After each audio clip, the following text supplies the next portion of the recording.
Town Mouse and the Country Mouse. This is an old Scandinavian tale. Once upon a time, a town mouse met a country mouse on the outskirts of a wood. The country mouse was busy sitting under a hazel thicket plucking nuts. "Busy harvesting, I see," said the town mouse. "Who would think of our meeting in such an out-of-the-way part of the world?" "Just so," said the country mouse. "Are you gathering nuts for your winter store?" asked the town mouse. "Well, I am obliged to do so if we intend to have anything to eat during the winter," said the country mouse. "The husk is big and the nuts full this year, enough to satisfy any hungry body," said the town mouse. "Yes, you're quite right," said the country mouse. Then she related how well she lived and how comfortable she was at home. The town mouse maintained that she was the better off, but the country mouse said that nowhere could one be so well off as in the woods and the hills. And as they could not agree on this point, they promised to visit each other at Christmas. Then they could see for themselves which was really the more comfortable. The first visit was to be paid by the town mouse. Now, although the country mouse had moved down from the mountains for the winter, the road to her house was long and tiring, and one had to travel uphill and down dale.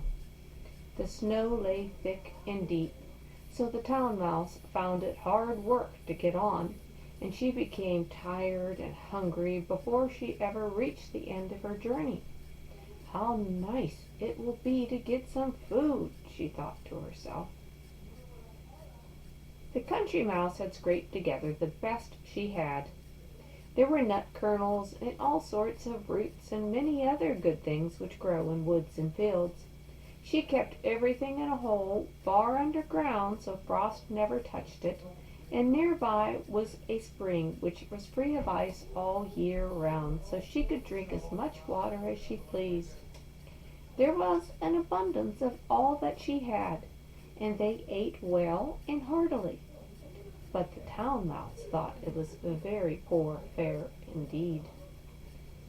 "Well, one can of course keep body and soul together on this," said she, "but I don't think much of it. Now you must be good enough to visit me and taste what I have." Yes, that her hostess would, and before long she set out.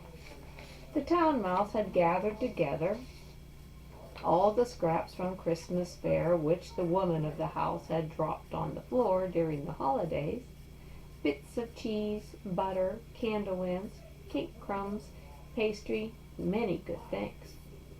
In the dish under a beer tap she had drink enough. In fact, the place was full of all kinds of dainties. They ate well and they fared well. The country mouse seemed never to have enough. She had never tasted such delicacies. But then she became thirsty, for she found the food both strong and rich, and she wanted something to drink. "We haven't far to go for the beer that we shall drink," said the town mouse, and she jumped down on the edge of the dish and drank till she was still longer thirsty. She did not drink too much, for she knew that the Christmas beer was strong. The country mouse, however, thought the beer a splendid drink. She had never tasted anything but water, so she took one sip after another, but as she could not stand strong drink, she became dizzy before she left the dish. The drink got into her head and then down into her toes, and she began running from one beer barrel to the other and dancing about on the shelves among the cups and the mugs. She squeaked and she squealed as if she were intoxicated. "You must not carry on as if you have just come from the backwoods and make such noise," said the town mouse. "The master of the house is a bailiff. He is very strict." The country mouse said she didn't care for bailiffs or beggars. But the cat sat at the top of the cellar steps, lying in wait, and heard all the chatter and noise.